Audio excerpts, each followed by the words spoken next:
नमस्कार विद्यार्थी मित्रांनो, आपण या व्हिडिओमध्ये माहितीचा अधिकार अधिनियम 2005 याच्या अंतर्गत माहिती कशी प्रदान केली जाते, माहिती मिळवण्यासाठी काय करावं लागेल याची 3 उदाहरणांच्या माध्यमातून माहिती जाणून घेणार आहोत। माहिती अधिकार या 2 अधिनियमांचं एकत्रित पुस्तक देखील आपण दरवर्षी प्रकाशित करतोय। दरवर्षी याची सुधारित आवृत्ती प्रकाशित होत असते। फेब्रुवारी 2025 मध्ये देखील या पुस्तकाची 4थी सुधारित आवृत्ती प्रकाशित करण्यात आलेली आहे। याशिवाय या 2 अधिनियमांचा व्हिडिओ लेक्चरचा एक कोर्स देखील आपल्याकडे उपलब्ध आहे। त्याकरता तुम्हाला किशोर लवठे अकॅडमी हे मोबाईल ऍप्लिकेशन तुमच्या मोबाईलमध्ये इन्स्टॉल करावं लागेल। त्या ऍप्लिकेशन मध्ये ही व्हिडिओ लेक्चर्स तुम्हाला अवेलेबल आहेत। आता येऊया आपल्या या माहितीचा अधिकार अधिनियम 2005 याच्या अंतर्गत माहिती कशी मिळवली जाते याकरता आपण 3 उदाहरणं पाहणार आहोत। आणि या 3 उदाहरणांमध्ये वेगवेगळ्या 3 व्यक्ती आहेत आणि या 3 वेगवेगळ्या व्यक्ती 3 वेगवेगळ्या सार्वजनिक प्राधिकरणाकडे त्यांच्याकडे असलेली माहिती मिळवण्यासाठी अर्ज करतात। आपल्या या 3 उदाहरणांमधल्या व्यक्ती जिल्हा परिषद, महाराष्ट्र लोकसेवा आयोग आणि पोलीस स्टेशन या 3 सार्वजनिक प्राधिकरणाकडे उपलब्ध असलेली माहिती मिळवण्यासाठी अर्ज करतात। आता जिल्हा परिषदकडे जो व्यक्ती जिल्हा परिषदकडील माहिती मिळवणारी जी व्यक्ती आहे त्या व्यक्तीला माहिती काय हवी आहे की एका विशिष्ट वर्षामध्ये त्या जिल्हा परिषद मध्ये शिक्षण सेविका म्हणून नोकरीवर रुजू झालेल्या उमेदवारांचं नाव, त्याची जात, त्याचा प्रवर्ग, त्याची जन्मतारीख, त्याचा पत्ता आणि मोबाईल क्रमांक अशी 6 मुद्द्यांच्या आधारे या 5 मुद्द्यांच्या आधारे तो माहिती मागतोय। माहिती जिल्हा परिषदकडील काय माहिती मागतोय तो व्यक्ती की एखाद्या विशिष्ट वर्षामध्ये उदाहरण घेऊया की 2025 ह्या 2025 या वर्षामध्ये त्या जिल्हा परिषद मध्ये शिक्षण सेवक म्हणून रुजू झालेल्या महिला उमेदवारांची तो माहिती मागतोय। सगळ्या उमेदवारांची नाही, केवळ महिलांची माहिती मागतोय की त्या शिक्षण सेविकेचं नाव, तिची जात, तिची जन्मतारीख, तिचा पत्ता आणि तिचा मोबाईल क्रमांक ह्या 5 मुद्द्यांच्या आधारे तो माहिती मागतोय। आणि यामध्ये आणखीन एक 6वा मुद्दा ऍड आहे, तो म्हणजे त्या उमेदवाराचा प्रवर्ग की कोणत्या प्रवर्गामधून ती शिक्षण सेविका म्हणून रुजू झाली याबाबतची तो माहिती ह्या जिल्हा परिषदकडून त्याला मिळवायची आहे। दुसरा व्यक्ती आहे तो महाराष्ट्र लोकसेवा आयोग यांच्याकडे अर्ज करतो की XYZ नावाच्या व्यक्तीनं, XYZ नाव असू शकत नाही, उदाहरण आपण इथं नाव घेतले की XYZ नावाच्या व्यक्तीनं राज्यसेवेच्या अमुक वर्षाच्या परीक्षेकरता सादर केलेल्या अर्जाची प्रमाणित प्रत आम्हाला मिळावी। काही महाभाग असतात की ज्यांना एखाद्या व्यक्तीनं महाराष्ट्र लोकसेवा आयोगाकडे एखाद्या परीक्षेकरता सादर केलेल्या फॉर्मची त्यांना प्रत हवी असते आणि मग ही एका व्यक्तीनं महाराष्ट्र लोकसेवा आयोगाकडे परीक्षेकरता जो अर्ज केलेला होता त्या अर्जाची प्रमाणित प्रत दुसऱ्या व्यक्तीने मागितली होती। आणि तिसरं उदाहरण आहे ते पोलीस स्टेशनच्या संदर्भात आहे की त्या व्यक्तीला माहिती अशी हवी आहे की त्या विशिष्ट पोलीस स्टेशनच्या अंतर्गत जे सीसीटीव्ही बसवण्यात आलेले आहेत ते सीसीटीव्ही कोणकोणत्या ठिकाणी बसवण्यात आलेले आहेत त्याची माहिती तो मागतोय। अशा प्रकारचे ह्या 3 व्यक्ती या जिल्हा परिषद, महाराष्ट्र लोकसेवा आयोग आणि पोलीस स्टेशन यांच्याकडे उपलब्ध असलेली माहिती मिळवण्यासाठी अर्ज करतायत। आता माहिती मिळवायची असेल तर त्याकरता अर्ज करावा लागेल। मग त्या माहितीचा अधिकार अधिनियम 2005 मध्ये एखाद्या सार्वजनिक प्राधिकरणाकडे असलेली आणि या कायद्यान्वये देता येण्यासारखी जर का माहिती कोणाला मिळवायची असेल तर ती माहिती मिळण्यासाठी विनंती अर्ज करावा लागेल। आणि मग आता ह्या 3घांना हा विनंती अर्ज तयार करावा लागेल। मग हा विनंती अर्ज जो आहे तो अर्ज दोन प्रकारे करता येतो. एक तर इलेक्ट्रॉनिक पद्धतीनं किंवा लिखित स्वरूपामध्ये. म्हणजे ऑनलाईन देखील अर्ज दाखल करता येतो. त्या संबंधित ऑनलाईन आरटीआय ऑनलाईनच्या पोर्टलवर जायचं आणि त्या ठिकाणावरनं त्या संबंधित कार्यालयाकडं या आपल्याला हवी असलेली माहिती देखील ऑनलाईन अर्ज करून मागणी करता येते. हा झाला पहिला प्रकार. आणि दुसरा प्रकार आहे की लिखित स्वरूपामध्ये अर्ज करून, की लेखी अर्ज करून तो संबंधित प्राधिकरणाच्या माहिती अधिकाऱ्याकडे तो अर्ज दाखल करावा लागेल आणि आपल्याला हवी असलेली आणि त्या प्राधिकरणाकडे उपलब्ध असलेली माहिती मिळवता येईल. मग जो हा अर्ज लिखित किंवा इलेक्ट्रॉनिक अशा दोन पैकी कोणत्याही प्रकारे आपल्याला सादर करता येतो.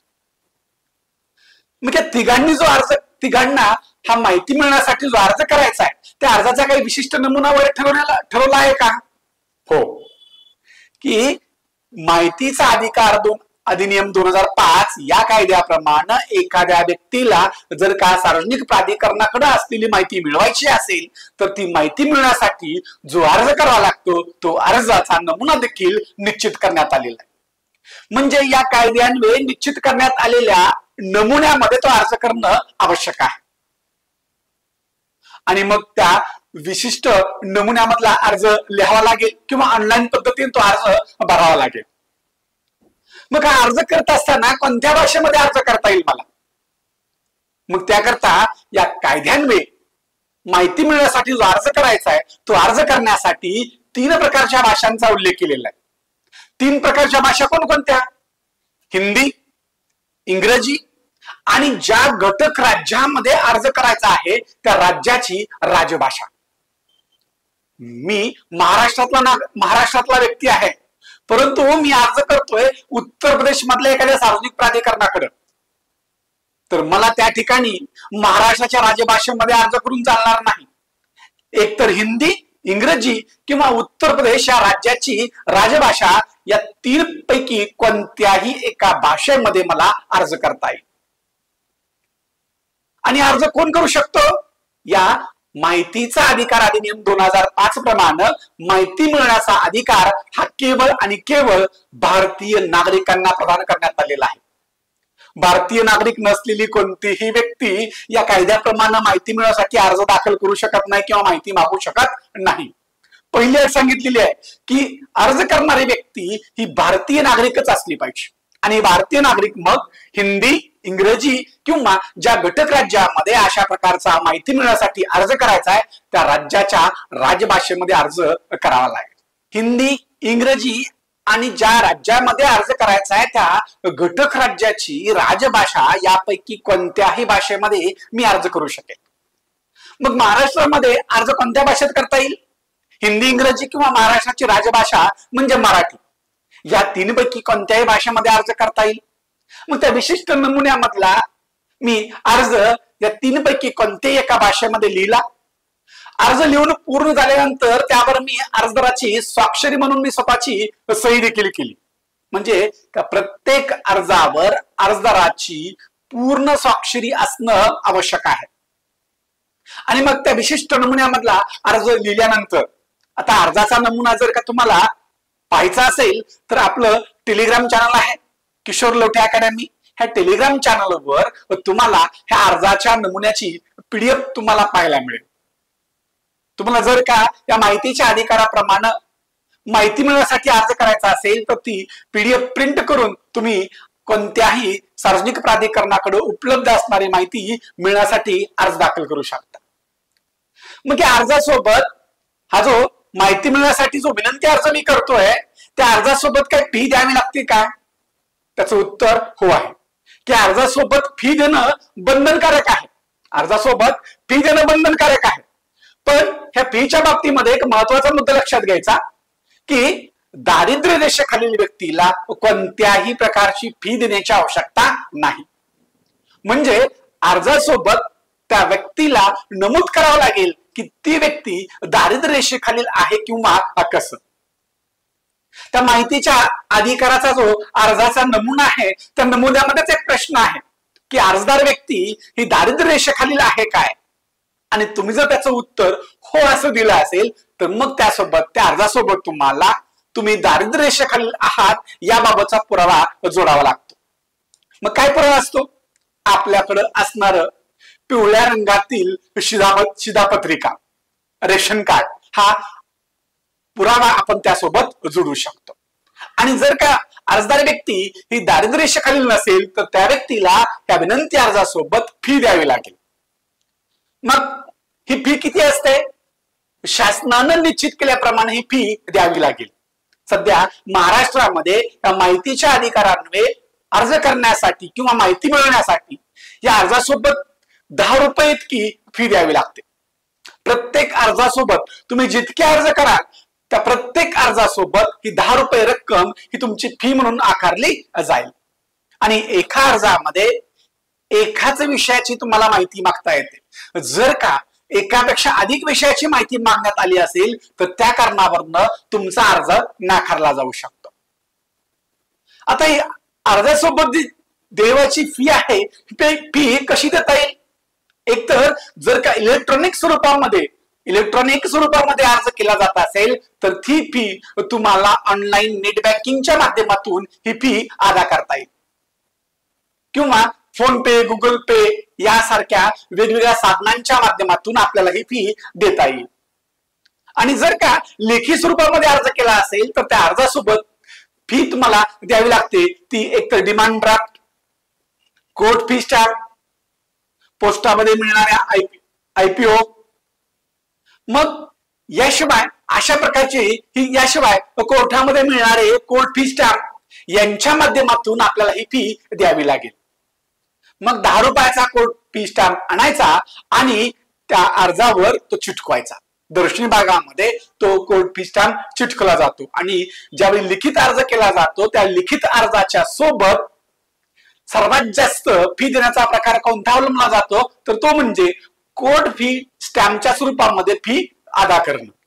की 10 रुपये रकमेचा किमतीचा हा कोर्ट फी स्टॅम्प खरेदी केला जातो आणि त्या माहिती अधिकारासाठी जो अर्ज केला जातोय तो अर्जावर हा कोर्ट फी स्टॅम्प चिटकवला जातो. आणि अशा रीतीनं हा पूर्ण झालेला हा माहितीच्या अधिकारान्वये माहिती मिळण्यासाठीचा अर्ज पूर्ण होतो आणि पूर्ण झालेला अर्ज मग आपल्याला ज्या विभागाकडनं ज्या सार्वजनिक प्राधिकरणाकडनं ती माहिती मिळवायची आहे त्यांच्याकडे तो अर्ज सुपूर्द केला जातो. मग आपल्या उदाहरणामध्ये 3 व्यक्ती होत्या. एक जिल्हा परिषदकडील माहिती मागणारे व्यक्ती, दुसरी होती महाराष्ट्र लोकसेवा आयोगाकडून माहिती मागणारे व्यक्ती आणि तिसरी होती पोलीस स्टेशन कडून माहिती मागणारी व्यक्ती.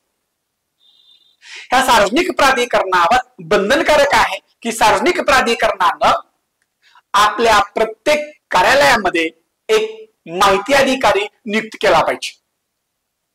त्याला पब्लिक इन्फॉर्मेशन ऑफिसर असं म्हटलं जातं. त्याला इंग्रजीमध्ये पब्लिक इन्फॉर्मेशन ऑफिसर असं म्हटलं जातं. जर का तो कार्यालय केंद्र शासनाचा असेल तर केंद्रीय जनमाहिती अधिकारी आणि राज्य शासनाचा असेल तर राज्य जनमाहिती अधिकारी अशा नावाने त्याला संबोधलं जातं. आणि मग ह्या माहिती अधिकार कायद्यान्वये माहिती मिळण्यासाठी हा जो पूर्ण झालेला अर्ज आहे तो अर्ज मला आता सादर करावा लागेल. मग आता हा जो अर्ज आहे जो MPSC कडे सादर केला जाणारा अर्ज होता तो अर्ज पोस्टानं पाठवण्यात आला. मुंबईला जाण्याची आवश्यकता आहे का? नाही. बाय पोस्ट मी अर्ज ह्या महाराष्ट्र लोकसेवा आयोग या कार्यालयाकडे सादर करण्यात आला.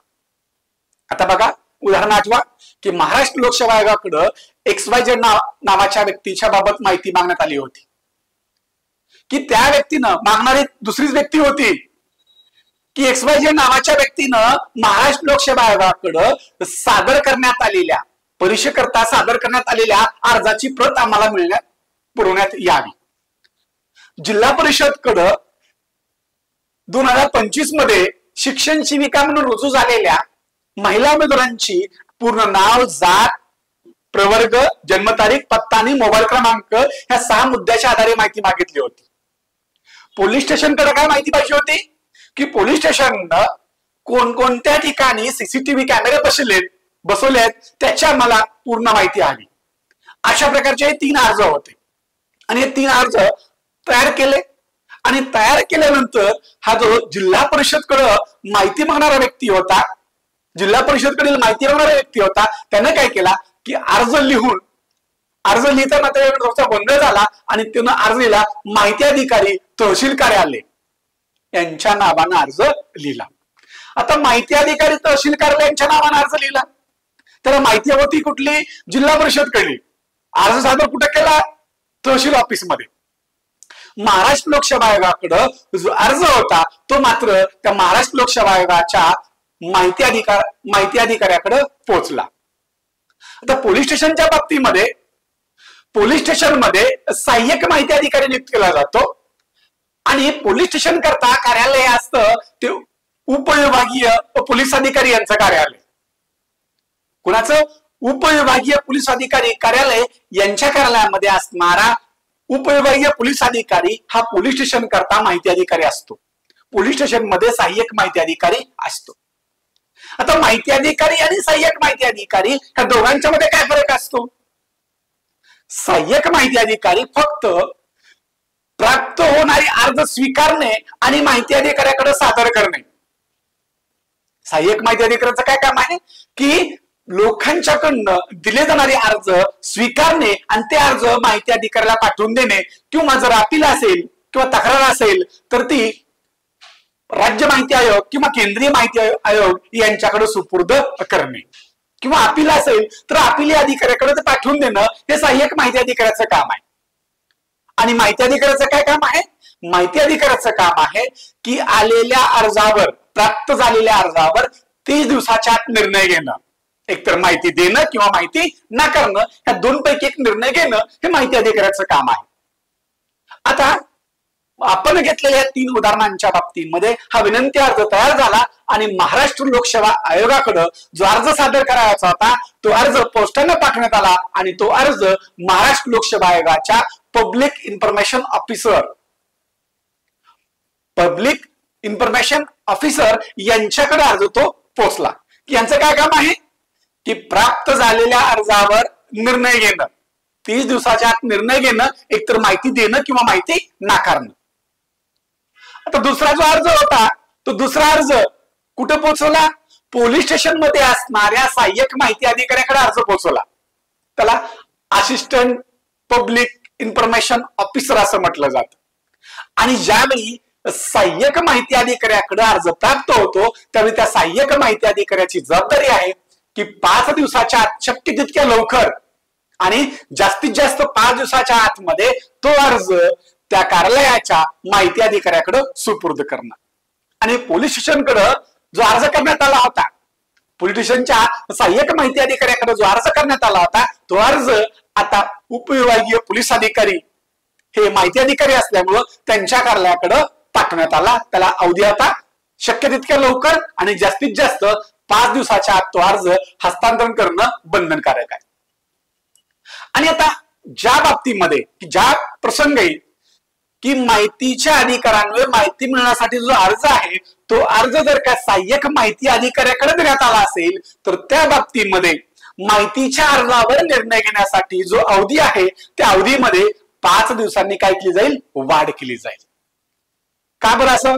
कारण तो माहिती अधिकाऱ्याकडे अर्ज पोहोचवण्यासाठी हा 5 दिवसांचा कालावधी देण्यात आलेला आहे. आणि मगाशी मी सांगितलं होतं की आपला पहिला व्यक्ती की ज्याला जिल्हा परिषदकडील माहिती हवी होती की जिल्हा परिषद मध्ये 2025 मध्ये शिक्षण सेविका म्हणून रुजू झालेल्या महिला उमेदवारांचं नाव, जात, प्रवर्ग, मोबाईल नंबर, जन्मतारीख, पत्ता ह्या 6 मुद्द्यांच्या आधारे त्याने माहिती मागितली होती. आता त्या व्यक्तीने काय केलं की त्याला माहित नव्हतं की माहिती आपल्याला कुठे मिळेल. त्यानं अर्ज केला कुणाकडे? तहसील कार्यालयाकडे की जिल्हा परिषद मध्ये शिक्षण सेविका म्हणून रुजू झालेल्या या उमेदवारांची मला माहिती मिळावी. आता हा अर्ज प्राप्त कुणाला झाला? त्या तहसील कार्यालयाच्या माहिती अधिकाऱ्याला अर्ज प्राप्त झाला. आता ज्यावेळी माहिती अधिकाऱ्याला अर्ज प्राप्त होतो परंतु प्राप्त झालेल्या अर्जामध्ये मागणी केलेली माहिती ही अन्य एखाद्या कार्यालयाकडे असते. तहसील ऑफिसच्या माहिती अधिकाऱ्याकडे अर्ज प्राप्त झाला आणि त्यात माहिती कुणाची मागण्यात आली? जिल्हा परिषदकडे शिक्षण सेविका म्हणून रुजू झालेल्या या शिक्षण सेविकांची माहिती मागण्यात आली. ही माहिती तहसील कार्याकडे असणं अपेक्षित नाही. ती माहिती कुठे असणार आहे?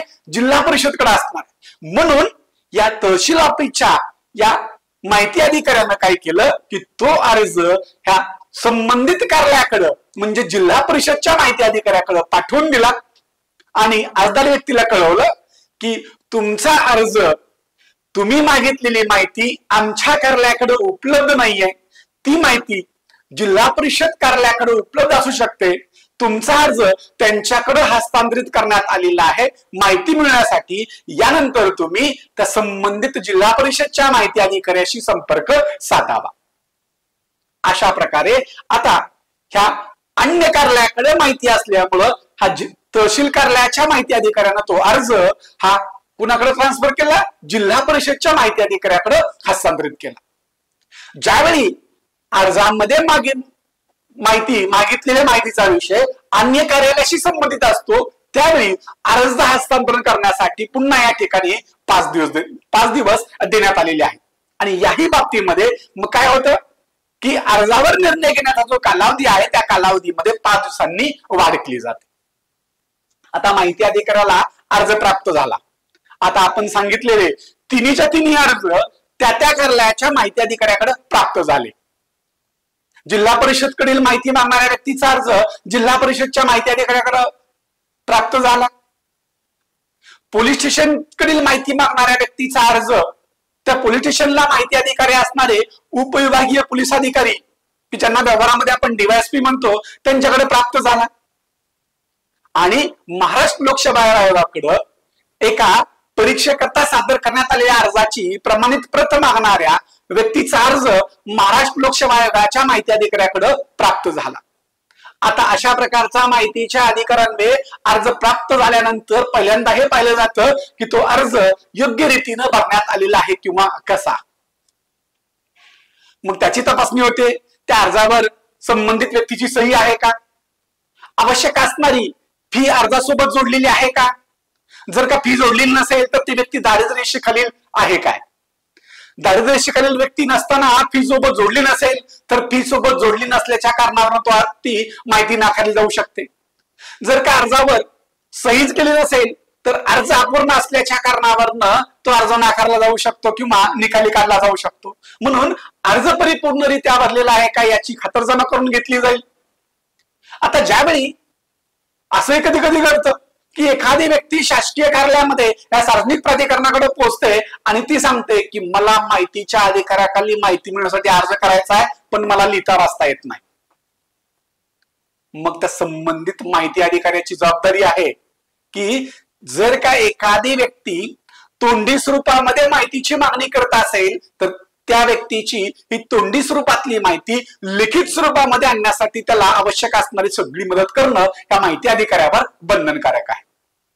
याशिवाय जर का एखादी दिव्यांग व्यक्ती अर्ज करू इच्छित असेल तर तिच्या बाबतीमध्ये देखील त्या माहिती अधिकाऱ्यानं त्या दिव्यांग व्यक्तीला मदत करणं बंधनकारक आहे. आता या माहिती अधिकाऱ्यावर जबाबदारी आहे की त्याच्याकडे प्राप्त झालेल्या अर्जावर त्यानं 30 दिवसाच्या आत निर्णय घेणं.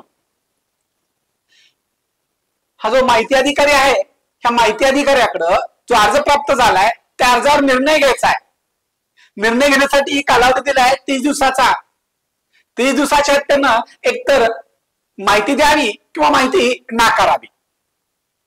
पण जर का या माहिती अधिकाऱ्याकडे मागणी करण्यात आलेली माहिती ही एखाद्या व्यक्तीचे जीवित किंवा स्वातंत्र्य याच्याशी निगडीत माहिती असेल तर अर्ज प्राप्त झाल्यापासून 48 तासाच्या आतमध्ये ती माहिती देणं बंधनकारक आहे. ह्या माहितीच्या अधिकाराच्या बाबतचा हा अपवाद, हा जो कालावधी आहे त्या कालावधीच्या बाबत असणारा हा अपवाद लक्षात ठेवायचा आहे की मागणी करण्यात आलेली माहिती ही एखाद्या व्यक्तीचं जीवन किंवा तिचं स्वातंत्र्य याच्याशी निगडीत असेल तर ती माहिती अर्ज प्राप्त झाल्यापासून 48 तासाच्या आतमध्ये देणं या माहिती अधिकाऱ्यावर बंधनकारक आहे.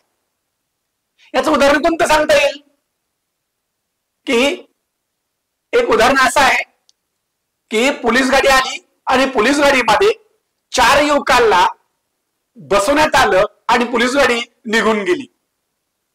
निघून गेल्यानंतर त्या संबंधित 4 युवकाच्या नातेवाईकांनी पोलीस ठाण्यामध्ये चौकशी केली की आमचे नातेवाईक हे पोलीस व्हॅन मध्ये बसून आले होते, ते कुठे आहेत? पोलीस ठाण्याकडून कोणतंही उत्तर मिळालं नाही. त्या पकडून नेलेल्या व्यक्तींच्या नातेवाईकांनी या माहितीच्या अधिकाराचा वापर केला आणि पोलीस ठाण्याकडे लेखी स्वरूपामध्ये हा माहितीचा अधिकारान्वये अर्ज दाखल केला की आजच्या तारखेमध्ये ह्या विशिष्ट 4 व्यक्तींना पोलीस ठाण्याच्या कोणत्याही अधिकाऱ्यांना अटक केलेली आहे काय? ऑनलाईन पद्धतीने अर्ज सादर केला. आता एखाद्या व्यक्तीचं जीवन आणि स्वातंत्र्य याच्याशी निगडीत माहिती असल्यामुळं या माहितीच्या अर्जावर आता 48 तासाच्या आत निर्णय देणं बंधनकारक होते. अन्यथा इतर अर्जांच्या बाबतीमध्ये या माहिती अधिकारावर बंधन आहे की त्यानं 30 दिवसाच्या आत निर्णय घेतला पाहिजे. 30 दिवस कधीपासून मोजायचे? त्या व्यक्तीने अर्ज केल्यापासून नव्हे. त्या व्यक्तीने जर का सहाय्यक माहिती अधिकाऱ्याकडे अर्ज केला असेल तर निर्णय घेण्याच्या कालावधीमध्ये 5 दिवसांची वाढ होते. कालावधी कधीपासून मोजायचा? 30 दिवसांचा, की ज्यावेळी माहिती अधिकाऱ्याला अर्ज प्राप्त होतो, तो अर्ज प्राप्त झाल्याच्या दिनांकापासून 30 दिवसाच्या आतमध्ये त्यानं निर्णय घेणं इथं या ठिकाणी बंधनकारक आहे. निर्णय काय घ्यायचा? की ती माहिती देण्यासाठी जो येणारा खर्च असेल, माहिती देण्यासाठी जर का काही खर्च येणार असेल तर ती खर्चाची रक्कम त्या व्यक्तीनं भरल्यानंतर त्या व्यक्तीला माहिती देणं. जर का ती माहिती तयार करण्यासाठी कोणत्याही प्रकारचा खर्च येणार नसेल तर मग 30 दिवसाच्या आतमध्ये ती माहिती देणं त्या माहिती अधिकाऱ्यावर बंधनकारक आहे. एकतर माहिती द्यावी किंवा या कायद्यामध्ये नमूद केलेली जी कारण आहे त्या कारणासह ती माहिती नाकारली पाहिजे. आणि जर का एखाद्या माहिती अधिकाऱ्यानं या 30 दिवसाच्या आतमध्ये कोणताच निर्णय घेतला नाही, गप्प बसला, काही नाही, होय पण नाही, नाही पण नाही, मग अशा बाबतीमध्ये गृहीत धरलं जातं की त्या माहिती अधिकाऱ्यानं माहिती नाकारली आहे असं गृहीत धरलं जाईल आणि मग त्याच्या विरुद्ध त्या संबंधित अर्जदार व्यक्तीला अपील अधिकाऱ्याकडे अपील दाखल करता येईल. आणि जर का अशा प्रकारे वेळेमध्ये जर का एखाद्या व्यक्तीला माहिती मिळाली नसेल तर त्या व्यक्तीला ती माहिती मोफत मिळण्याचा अधिकार असतो. आता खर्चाची रक्कम जसं अर्जासोबत विशिष्ट फी द्यावी लागते आणि ती फीच्या रकमेमधनं दारिद्र्य रेषेखालील व्यक्तीला सूट देण्यात आलेली आहे, तसंच या माहिती तयार करण्यासाठी जो होणारा खर्च आहे त्या खर्चातून देखील या दारिद्र्य रेषेखालील व्यक्तींना सूट देण्यात आलेली आहे, सवलत दिलेली आहे पूर्णपणे. त्यांच्याकडून कोणत्याही प्रकारची खर्चाची रक्कम देखील मागणी केली जाणार नाही. त्यांना ती माहिती मोफत द्यावी लागते. मग ही मोफत माहिती आणखीन कोणत्या प्रसंगी मिळते? जर का एखाद्या व्यक्तीला हा जो विहित केलेला 30 दिवसांचा कालावधी आहे त्या 30 दिवसांच्या कालावधीमध्ये जर का एखाद्या व्यक्तीला माहिती प्राप्त झाली नसेल तर त्याला अधिकार प्राप्त होतो की त्याला ती माहिती मोफत मिळवण्याचा. आता या 30 दिवसामध्ये या माहिती अधिकार निर्णय घ्यायचा आहे, एकतर माहिती नाकारायची आहे. मग माहिती नाकारण्यासाठी या कायद्याने कारण सांगितले, त्या विशिष्ट प्रकारच्या कारणानुसार ही माहिती नाकारता येते. आणि जर का एखाद्या व्यक्तीनं केलेल्या अर्जावर माहिती नाकारली असेल तर त्या व्यक्तीला माहिती नाकारण्याचं कारण कळवावं लागेल. याशिवाय तर आणखीन 2 गोष्टी कळाव्या लागतात की जर का ज्या व्यक्तीची माहिती अशा प्रकारे नाकारण्यात आलेली आहे त्या व्यक्तीचा अपिलाच्या अधिकाराबाबतची माहिती कळवावी लागते. काय माहिती कळवावी लागते? की माहिती अधिकाऱ्याच्या माहिती न देण्याच्या निर्णयाच्या विरुद्ध त्याला अपील किती दिवसात आणि कोणाकडे करता येईल त्या अपिलाचा तपशील त्या संबंधित माहिती अधिकाऱ्यानं त्या अर्जदार व्यक्तीला कळवलं पाहिजे. म्हणजे ज्यावेळी माहिती अधिकारी 30 दिवसाच्या आत निर्णय घेत असताना एखाद्या व्यक्तीला माहिती नाकारतो त्यावेळी माहिती नाकारल्यानंतर त्या अर्जदार व्यक्तीला त्यानं 3 बाबी कळवल्या पाहिजे की कोणत्या कारणावरून माहिती नाकारण्यात आली ते कारण, दुसरं की त्या निर्णयाच्या विरुद्ध अपील करण्यासाठी किती अवधी मिळेल आणि अपील कोणाकडे करता येईल त्या अपील प्राधिकरणाचा तपशील या माहिती अधिकाऱ्यानं संबंधित व्यक्तीला दिला पाहिजे आणि लिखित स्वरूपामध्ये हे कळवणं आवश्यक असतं. मग कायद्याप्रमाणे कोणकोणत्या कारणावरून माहिती नाकारता येते म्हणजे माहिती देण्यापासून सूट असणाऱ्या बाबी या अधिनियमाच्या कलम 8 मध्ये स्पष्ट करण्यात आलेल्या आहेत. एकूण ए पासून ते जे पर्यंत ह्या 10 कारणावरनं या माहिती अधिकार कायद्यान्वये मागणी करण्यात आलेली माहिती नाकारता येते. याशिवाय 11वा मुद्दा तो कलम 9 मध्ये स्पष्ट केलाय. त्यात असं सांगितलंय, जर का कॉपीराईट हक्काचं उल्लंघन होत असेल, एखाद्या व्यक्तीच्या कॉपीराईट अधिनियमाप्रमाणे असणाऱ्या हक्काचं उल्लंघन होत असेल तरी देखील माहिती नाकारली जाईल. आता मगाशी मी सांगितलं होतं की आपल्या उदाहरणाप्रमाणे एका व्यक्तीनं पोलीस स्टेशनकडे अर्ज केलाय. काय अर्ज केलाय की पोलीस स्टेशनच्या अंतर्गत बसवण्यात आलेल्या सीसीटीव्हीची माहिती मला मिळावी, किंवा पोलीस स्टेशनकडनं त्या परिसरामध्ये पोलीस स्टेशनच्या हद्दीमध्ये कोणकोणत्या ठिकाणी सीसीटीव्ही बसवलेत त्याची माहिती मागितली होती. आता ही जर का माहिती उघड केली तर काय होईल? अपराधाला चिथावणी दिल्यासारखं होईल. जर का सीसीटीव्ही कुठे बसवण्यात आलेले आहेत याची जर का चोरांना माहिती मिळाली तर त्यांना चोरी करणं सोयीस्कर होईल. आणि ज्यावेळी अपराध करणं सोयीस्कर होतं त्यावेळी त्याला म्हटलं जातं अपराधाला चिथावणी देणं. आणि मग अपराधाला चिथावणी दिल्यासारखं होईल. म्हणून आता एखाद्या पोलीस ठाण्याच्या हद्दीमध्ये सीसीटीव्ही कुठं बसवलेत अशी जर का माहिती एखाद्या व्यक्तीनं मागणी केली असेल तर ती माहिती आता या कलम 8च्या पोट कलम 1च्या खंड 1 मध्ये असणाऱ्या कारणावरून ती माहिती नाकारली जाईल. आणि मग पोलीस स्टेशनकडं अर्ज करून सीसीटीव्ही बसवल्याच्या ठिकाणांची माहिती मागणाऱ्या व्यक्तीला आता लेखी स्वरूपामध्ये नकार कळवला जाईल. त्यानं मागणी केलेली माहिती नाकारली जाईल आणि त्याला नाकारल्याचं कारण देखील सांगितलं जाईल. कलम 8च्या पोट कलम 1च्या खंड 1 खंड अ प्रमाणे तुम्ही मागितलेली माहिती नाकारली जात आहे. तुम्ही जर का या माहिती अधिकाऱ्यानं घेतलेल्या निर्णयामुळे व्यतीत झाला असेल तर तुम्हाला अपीलीय प्राधिकारी, एखाद्या डीवायएसपी यांच्या कार्यालयाकरता अपीलीय प्राधिकारी असतात, ते अतिरिक्त पोलीस अधीक्षक यांच्याकडे तुम्हाला हा आदेश मिळाल्यापासून 30 दिवसाच्या आतमध्ये अपील दाखल करता येईल. बरोबर? म्हणजे अपीलीय प्राधिकारी अतिरिक्त पोलीस अधीक्षक असतील. कोणासाठी? डीवायएसपी यांच्या कार्यालयासाठी. डीवायएसपी हे जर का माहिती अधिकारी असतील तर अपीलीय प्राधिकारी हे अतिरिक्त पोलीस अधीक्षक असतात आणि आपल्यासाठी अवधी असेल 30 दिवसांचा. 30 दिवस कधीपासून मोजायचे?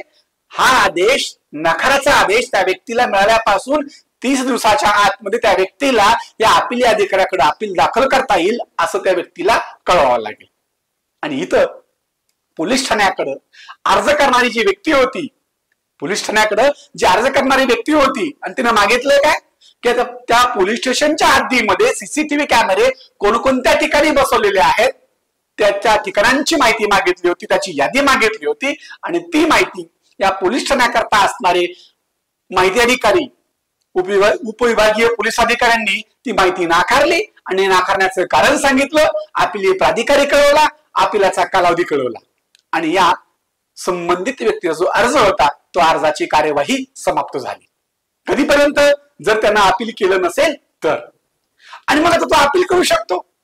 कुणाकडे अपील करायचंय? अतिरिक्त पोलीस अधीक्षक यांच्याकडे अपील करायचंय. त्याला आदेश प्राप्त झाल्यापासून 30 दिवसाच्या त्यांना अपील दाखल करावं लागेल. आणि मग अपील दाखल करण्याच्या वेळी त्या संबंधित व्यक्तीला त्या अपिलावर सुनावणी ज्यावेळी अपील अधिकाऱ्याकडे होईल त्यावेळी हजर राहण्याची गरज असेल का? तर नाही, हजर राहण्याची गरज अजिबात नाही. स्वतःचं म्हणणं केवळ तो त्या अपीली अर्जामध्येच तो मांडतो. आणि मग घेतलेला निर्णय म्हणजे माहिती नाकारण्याचा घेतलेला निर्णय कसा योग्य होता हे पटवून देण्याची जबाबदारी ती संबंधित माहिती अधिकाऱ्याला असते. अपील करणाऱ्यांना फक्त अपील दाखल करायचं असतं. या अपिलाच्या बाबतची तरतूद आपण त्याबाबतचा एक वेगळा व्हिडिओ पाहणार आहोत. आता पहिला अर्ज निकाली निघाला की या नमूद केलेल्या अपवादामध्ये त्या व्यक्तीचा अर्ज येत असल्यामुळे त्या व्यक्तीची माहिती नाकारण्यात आली. बरोबर? आता दुसरं बघूया की मग सांगितलं होतं की या नमूद केलेले हे अपवाद आणि सोबतच जर का एखाद्या व्यक्तीच्या कॉपीराईट हक्काचं उल्लंघन होत असेल तर ती माहिती नाकारण्याचा अधिकार संबंधित माहिती अधिकाऱ्यांना प्राप्त असतो. ती माहिती नाकारली जाते, दिली जाणार नाही. हे झालं माहिती नाकारण्याबाबत की एखाद्या व्यक्तीनं अर्ज केल्यानंतर त्याची माहिती जर का नाकारली जात असेल, नाकारण्याचा निर्णय घेतला असेल तर त्या व्यक्तीला नाकाराचं कारण अपिलाचा अवधी आणि अपिलीय प्राधिकरणाचा तपशील देणं बंधनकारक आहे. पण जर का मागणी केलेली माहिती ही नाकारता येण्यासारखी नसेल तर त्या बाबतीमध्ये माहिती देण्याचा निर्णय घेतला जातो. मग माहिती तयार करण्यासाठी जर का खर्च येत असेल, माहिती देण्यासाठी जर का खर्च येत असेल तर खर्चाची रक्कम भरल्यानंतर माहिती पुरवली जाते. आपण जो दुसरा अर्ज घेतला होता तो महाराष्ट्र लोकसेवा आयोगाकडे अर्ज घेतला होता की अर्जाची प्रमाणित प्रत मला मिळावी, अर्जाची प्रमाणित प्रत मला मिळावी. पहिला जो अर्ज होता तो काय होता अर्ज की जिल्हा परिषदकडे शिक्षण सेविका म्हणून भरती झालेल्या उमेदवारांचं नाव, जात, प्रवर्ग, जन्मतारीख, पत्ता आणि मोबाईल क्रमांक इत्यादी माहिती मला मिळावी. समजा एखाद्या व्यक्तीनं महाराष्ट्र लोकसेवा आयोगाकडे असाही अर्ज केला की महाराष्ट्र लोकसेवा आयोगानं मागील 10 वर्षांमध्ये घेतलेल्या प्रश्नपत्रिकांची पीडीएफ मला मिळावी. आता खरं तर 2011 पासूनच्या पीडीएफ महाराष्ट्र लोकसेवा आयोगाच्या वेबसाईटवर उपलब्ध आहेत, पण त्याच्या अगोदरच्या प्रश्नपत्रिकांची पीडीएफ मला हवी असेल तर मी काय केलं, आयोगाकडे मागणी केली. आता या प्रश्नपत्रिकांची पीडीएफ मागितली. पीडीएफ कशात मागितली, मी एका सीडी ड्राईव्ह मध्ये मागितली किंवा प्रिंट, त्या पीडीएफची प्रिंट मागितली असेल तर अशा बाबतीमध्ये मला त्याकरता येणारा जो संपूर्ण खर्च आहे तो खर्च मला भरावा लागेल. मग खर्चाची रक्कम किती आहे हे मला कसं कळणार, त्याकरता मला आयोगाकडनं लिखी कळवलं जाईल की तुम्ही मागणी केलेल्या माहिती करता अमुक इतकी रक्कम खर्च म्हणून येत आहे, तेवढी रक्कम महाराष्ट्र लोकसेवा आयोगाच्या नावानं पाठवण्यात यावी आणि ती रक्कम प्राप्त झाल्यावर तुम्हाला माहिती देण्यात येईल. पाठीमाग 2011च्या दरम्यान मी महाराष्ट्र लोकसेवा आयोगाकडे अर्ज केला होता की 1984 पासून 2010 पर्यंतच्या प्रश्नपत्रिकांची मला प्रिंट आउट स्वरूपामध्ये माहिती देण्यात यावी. मी अर्ज केल्यानंतर मग त्या अर्जावर मला स्पष्टीकरण आलं की त्या आयोगाकडनं मागणी करण्यात आली की तुम्ही मागितलेल्या माहिती करता अमुक इतकी रक्कम खर्च स्वरूपामध्ये तुम्हाला देणं आवश्यक आहे, तेवढी रक्कम तुम्ही महाराष्ट्र लोकसेवा आयोग यांच्याकडे सादर केल्यानंतर तुम्हाला आवश्यक असलेली माहिती दिली जाईल. आणि मग मी काही दिवसानंतर ती रक्कम लोकसेवा आयोगाकडे सादर केली आणि सादर केल्यानंतर जमा केल्यानंतर मला त्या 1984 ते 2010 या कालखंडामध्ये उपलब्ध असणाऱ्या प्रश्नपत्रिकांची प्रिंट आउट मला देण्यात आली. म्हणजे खर्चाची रक्कम भरल्यानंतर मग माहिती दिली जाते. मग खर्चाची रक्कम मला कळत असताना मला एक नोटीस दिली जाते, तपशील दिला जातो की त्या संबंधित प्रश्नपत्रिकांच्या प्रिंटआउट काढण्यासाठी किती खर्च येणार आहे. एका पानाला 2 रुपये इतका मला खर्च आकारणी करण्यात आला आणि मग जेवढी पानं होती त्याला 2 ने गुणण्यात आलं आणि तितकी रक्कम मला संबंधित कार्यालयाकडे पाठवण्याचा तपशील देण्यात आला. आणि जर का त्या खर्चाच्या रकमेमुळे मी व्यथित झालो असेल तर मला त्या खर्चाच्या रकमेच्या विरुद्ध कोणाकडे अपील करता येईल, त्या अपीलीय प्राधिकारी आणि किती कालावधीमध्ये अपील करता येईल तो अपीलाचा कालावधी देखील त्या खर्चाच्या नोटीसमध्ये नमूद करण्यात आला. आणि माझं कोणतीही त्याबाबत खर्चाच्या रकमेबाबत कोणतीही तक्रार नव्हती. जर का माझी तक्रार असती तर मी निश्चितपणे अपील दाखल केलं असतं, पण तक्रार नसल्यामुळं मी खर्चाची रक्कम महाराष्ट्र लोकसेवा आयोगाकडे सादर केली आणि तेवढी रक्कम सादर केल्यानंतर जमा केल्यानंतर मागणी केलेल्या प्रश्नपत्रिका मला पूर्णात आल्या. आता बघा की खर्च दिल्यानंतर मग माहिती दिली जाते. आता आपले जे 2 अर्ज होते कोणकोणते, पहिले एक अर्ज निकाली निघाला, पोलीस ठाण्याकडे केलेल्या अर्जाची कार्यवाही समाप्त झाली. आता जो मी अर्ज केलेला होता कोणता की महाराष्ट्र लोकसेवा आयोगाकडे अर्ज केला आणि अर्ज करून काय मागितलं होतं की XYZ नावाच्या व्यक्तीची मला अर्जाची काय मिळावी, प्रमाणित प्रत मिळावी. आता मागितलेली माहिती अर्जदारानं स्वतःच्या व्यतिरिक्त अन्य व्यक्तीची माहिती मागितली, म्हणजे त्रयस्थ व्यक्तीची माहिती मागितली. जिल्हा परिषदकडे शिक्षण सेविकाची माहिती मागणाऱ्या व्यक्तीने देखील काय केलंय, स्वतः सोडून अन्य व्यक्तीची माहिती मागितली आहे. शिक्षण सेविका म्हणून रुजू झालेल्या शिक्षण सेविकांचं नाव, पत्ता, मोबाईल क्रमांक, जन्मतारीख, जात ह्या सगळी माहिती मागितली आणि एखाद्या व्यक्तीची माहिती मागितली. म्हणजे ज्यावेळी अर्जदार व्यक्ती स्वतः सोडून अन्य व्यक्तीच्या बद्दल माहिती मागतो त्यावेळी त्या अन्य व्यक्तीला त्रयस्थ व्यक्ती किंवा थर्ड पर्सन असं म्हटलं जातं. आणि ज्यावेळी मग अशा थर्ड पर्सन बद्दल माहिती मागितली जाते त्यावेळी त्या कायद्यामध्ये तरतूद केलेली आहे. काय तरतूद केली आहे की त्या त्रयस्थ व्यक्तीला काय करा, नोटीस द्या. त्रयस्थ व्यक्तीला काय करा, नोटीस द्या. की नोटीस मध्ये काय नमूद असेल आणि ही जी नोटीस द्यायची आहे ती 5 दिवसाच्या आतमध्ये द्यायची आहे. जिल्हा परिषदच्या माहिती अधिकाऱ्याकडे अर्ज प्राप्त झाल्यानंतर त्यानं 5 दिवसाच्या आतमध्ये त्या संबंधित त्रयस्थ पक्षाला म्हणजे शिक्षण सेविका म्हणून रुजू झालेल्या त्या मुलींना नोटीस पाठवली पाहिजे. त्या XYZ नावाच्या व्यक्तीचा परीक्षेकरता महाराष्ट्र लोकसेवा आयोगाकडे सादर केलेला अर्ज अन्य कुणी जरी मागितला होता, तो अर्ज प्राप्त झाल्यानंतर या माहिती अधिकाऱ्यानं काय करायचंय, 5 दिवसामध्ये त्या त्रयस्थ पक्षाला नोटीस पाठवायची आहे की तुमच्याबद्दलची माहिती अमुक व्यक्तीनं मागणी केलेली आहे. ती माहिती त्या संबंधित व्यक्तीला द्यावी किंवा नाही याबाबतचं तुमचं मत आम्हाला 10 दिवसाच्या आत कळवा. काय सांगितलं की तुमचं मत मला 10 दिवसाच्या आत कळवा. आणि मग त्या XYZ नावाच्या व्यक्तीला महाराष्ट्र लोकसेवा आयोगाकडनं नोटीस प्राप्त झाली आणि त्यांना कळत आलं की तुमच्याबद्दलची माहिती ह्या व्यक्तीनं मागितलेली आहे आणि त्या व्यक्तीला माहिती पुरवावी कसं याबाबत तुमचं निवेदन सादर करा. आता ज्या व्यक्तीला अशा प्रकारे निवेदन प्राप्त झालं तर तो म्हणणार आहे का की माझ्याबद्दलची माहिती त्या संबंधित व्यक्तीला द्यावी, मी केलेल्या अर्जाची प्रत त्या व्यक्तीला द्यावी, असं कोणी म्हणणारच नाही. तो म्हणेल नाही की मी महाराष्ट्र लोकसेवा आयोगाकडे जो केलेला अर्ज आहे त्यामध्ये माझी वैयक्तिक स्वरूपाची माहिती आहे. माझा ईमेल आहे, माझा मोबाईल क्रमांक आहे, माझ्या आईचं नाव आहे आणि माहिती पूर्णपणे खाजगी आहे. याशिवाय माझी त्यामध्ये जात नमूद केलेली आहे. जात, मोबाईल क्रमांक, ईमेल ID, आईचं नाव याचा निवडीशी कोणताही संबंध नाही आहे. जन्मतारीख किती आहे, तो व्यक्ती पदवीधर आहे किंवा नाही, त्या व्यक्तीचं वय किती, या बाबी एखाद्या परीक्षेला बसण्यासाठी आवश्यक आहेत. परंतु एखाद्या व्यक्तीच्या आईचं नाव, मोबाईल क्रमांक, ईमेल ID याचा परीक्षेशी कोणताही संबंध नाहीये. मग ही माझी वैयक्तिक स्वरूपाची माहिती उघड होती आहे म्हणून सदरची माहिती त्या व्यक्तीला देण्यात येऊ नये असं त्या XYZ नावाच्या व्यक्तीनं आयोगाला आपलं निवेदन सादर केलं. त्याला निवेदन करण्यासाठी 10 दिवसांचा अवधी प्राप्त होता. त्या 10 दिवसाच्या अवधीमध्ये त्यानं संबंधित व्यक्तीकडे आपलं निवेदन सादर केलं. आता निवेदन सादर केल्यानंतर आता त्या संबंधित माहिती अधिकाऱ्यानं ते निवेदन विचारात घ्यायचंय की ज्या त्रयस्थ पक्षाबद्दलची माहिती त्या अर्जामध्ये मागणी करण्यात आलेली आहे त्या त्रयस्थ पक्षाचं निवेदन विचारात घ्यायचं आणि निवेदन विचारात घेऊन मग माहिती द्यायची किंवा नाही याचा निर्णय त्या माहिती अधिकाऱ्यानं घ्यायचा. महाराष्ट्र लोकसेवा आयोगाकडे जो अर्ज करण्यात आला होता XYZ नावाच्या व्यक्तीनं आयोगाकडे सादर केलेल्या अर्जाची प्रमाणित प्रत मिळावी त्याबाबत त्या XYZ नावाच्या व्यक्तीनं निवेदन सादर केलं.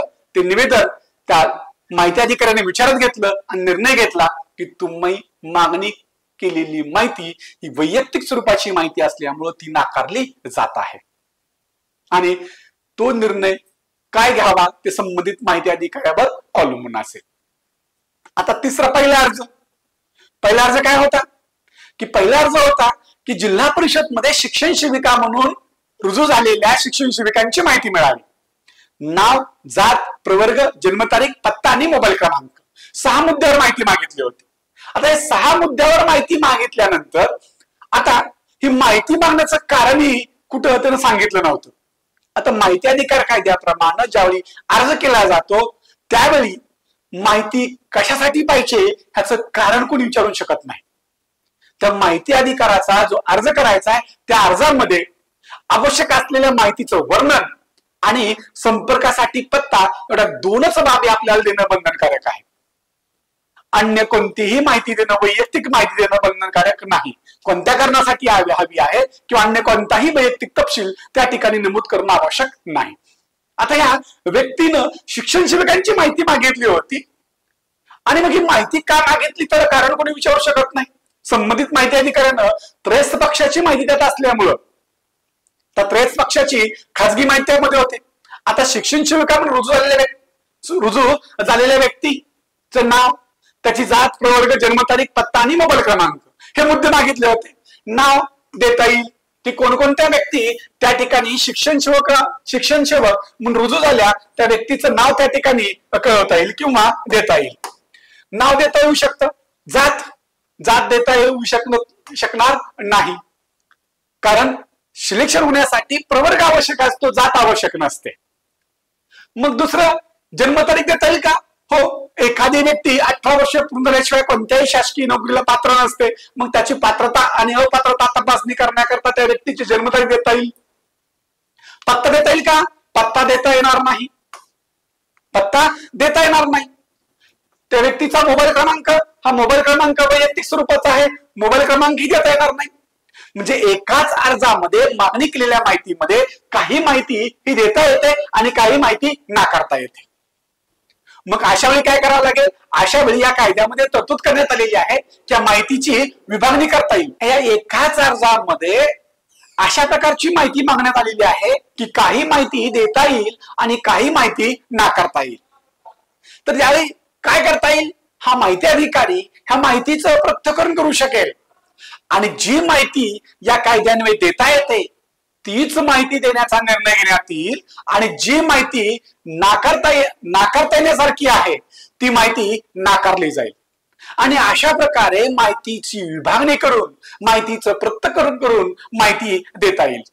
म्हणजे एकाच अर्जामध्ये दोन प्रकारची माहिती मागितली आहे की त्यातील काही माहिती देता येते आणि काही माहिती नाकारता येते. अशा वेळी माहितीची विभागणी करता येईल आणि त्या अर्जामध्ये मागणी केलेल्यापैकी जी माहिती कायद्यान्वये देता येईल ती माहिती देण्याचा निर्णय घेतला जाईल आणि जी माहिती नाकारता येण्यासारखी आहे ती माहिती देण्याचं नाकारलं जाईल. आणि त्या व्यक्तीला मग कळवलं जाईल की तुम्हाला जी माहिती देण्यात येत आहे ती माहितीची विभागणी करून माहिती देण्याचा निर्णय घेतलेला आहे आणि असा निर्णय घेण्याच्या पाठीमागं कारण कोणतं आहे ते कारण देखील कळवलं जाईल. कारण या माहितीमध्ये जात, पत्ता आणि मोबाईल क्रमांक ही माहिती वैयक्तिक स्वरूपाची आहे आणि खाजगी स्वरूपाची माहिती असल्यामुळं ती माहिती नाकारण्याचा निर्णय घेतल्याचं कळवलं जाईल. निर्णय घेणाऱ्या अधिकाऱ्याचं नाव आणि पदनाम देखील त्यामध्ये कळवलं जाईल. सोबत ही जी माहिती द्यायची आहे त्या माहितीसाठी जो हवा असणारा लागणारा खर्च आहे त्या खर्चाचा तपशील कळवला जाईल. त्या खर्चाच्या तपशिलाच्या विरुद्ध त्या व्यक्तीला जर का अपील करायचं असेल तर अपील प्राधिकारी आणि अपील करण्याचा कालावधी देखील कळवला जाईल. अशा रीतीनं एकाच अर्जामध्ये जर का काही माहिती देता येण्यासारखी असेल आणि काही माहिती नाकारता येण्यासारखी असेल तर त्यावेळी त्या माहितीची विभागणी केली जाईल आणि जी माहिती देता येते तेवढीच माहिती देण्याचा निर्णय घेतला जाईल.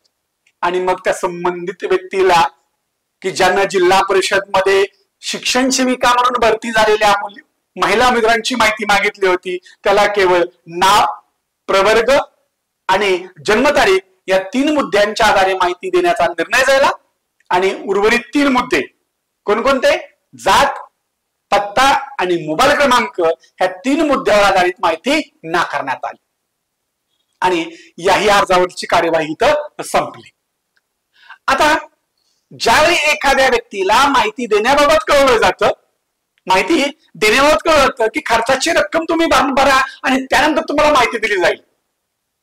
मग अशा वेळी कालावधी मोजत असताना कसा कालावधी मोजायचा याबाबतचं एक स्पष्टीकरण आहे की समजा मी महाराष्ट्र लोकसेवा आयोगाकडे अर्ज केला 1 जानेवारी 2025 ला आणि अर्जामध्ये मागणी केली की 1984 पासून ते 2011 पर्यंत महाराष्ट्र लोकसेवा आयोगाकडनं मराठी आणि इंग्रजी या विषयाच्या वस्तुनिष्ठ प्रश्नांच्या ज्या प्रश्नपत्रिका किंवा ज्या परीक्षा घेतल्या त्याची प्रश्नपत्रिका मला मिळावी.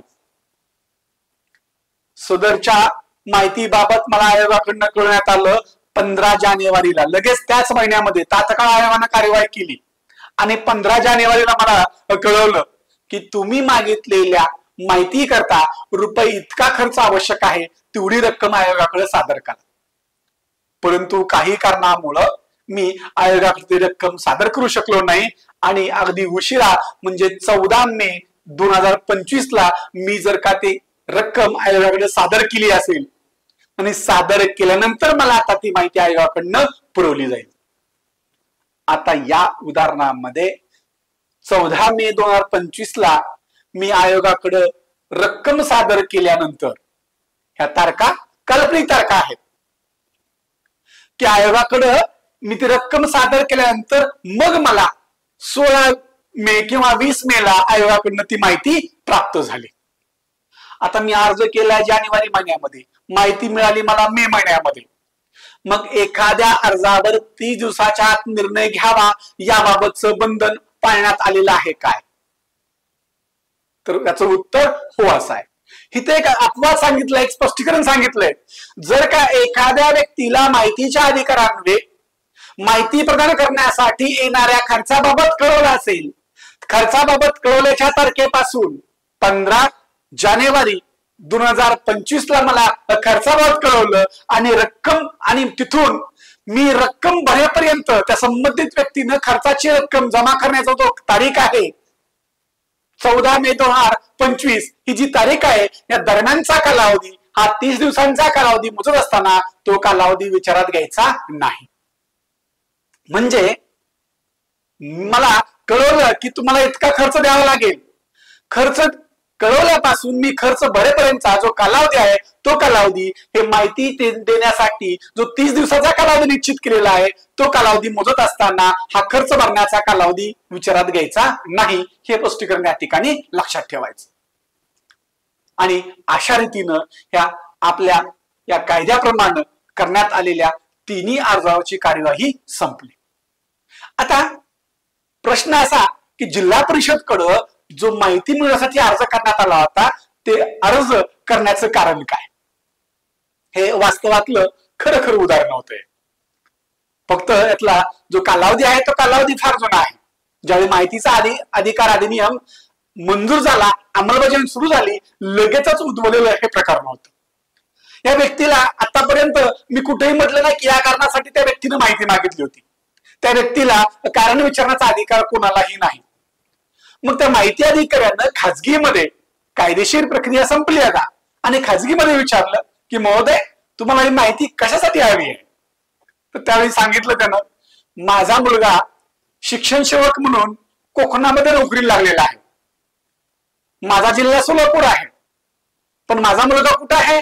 कोकण विभागामध्ये रत्नागिरी जिल्ह्यामध्ये नोकरीला लागलेला आहे आणि त्याला सोलापूर जिल्ह्यामध्ये शिक्षण सेविका म्हणून नोकरीला लागलेली एखादी मुलगी बघायची आणि तिच्यासोबत त्याचं लग्न करून द्यायचं आणि पती पत्नी एकत्रीकरण या कारणाखाली त्याची बदली करायची, या उद्देशानं मला माझ्याच जातीची माझ्या मुलाला अनुरूप असणारी मुलगी शिक्षण सेविका म्हणून या ठिकाणी मला शोधायची आणि तिचा शोध घेण्यासाठी मी हा अर्ज केलेला आहे. अशा प्रकारे स्वतःच्या वैयक्तिक स्वार्थासाठी देखील अशा प्रकारचे माहितीच्या कायद्याखाली अर्ज दाखल केले जातात. थांबूया इथं. थँक्यू.